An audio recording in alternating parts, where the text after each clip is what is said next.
Welcome to this Excel tutorial on counting cells that contain text. In this video, we'll explore two methods: using a formula with the COUNTIF function and implementing VBA code. Let's get started. Let's see the first method using a formula with the COUNTIF function. This approach allows us to count cells containing text efficiently using a simple formula.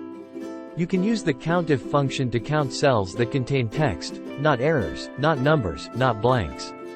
And you can use the COUNTIF function with a wildcard that matches any number of characters and cells.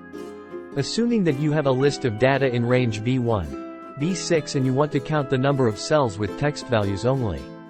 And you can add the asterisk character as a wildcard in the second argument as its criteria and you will get the below formula. In a cell where you want the result, enter the formula. Equals COUNTIF, B1, B6, asterisk. This formula counts the number of cells in the range B1, B6 that contain any text. After entering the formula, press enter to calculate the result. Verify that the count matches your expectations based on the cells containing text in the specified range. Now, moving on to the second method, we'll explore using VBA code to count cells containing text. This method provides more flexibility and customization options for advanced counting tasks.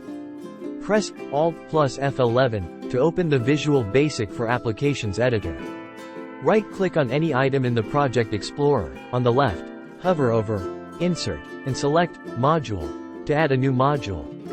In the newly created module, copy and paste the following VBA code.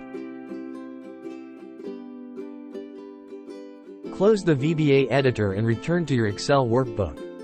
In a cell where you want the result, enter the formula.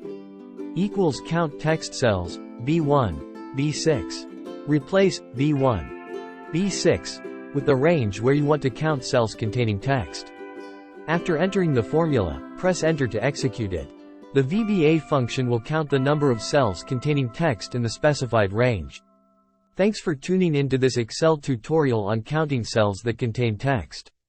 We've explored two methods: using a formula with the COUNTIF function and implementing VBA code. If you found this guide helpful, subscribe for more Excel tips and tricks.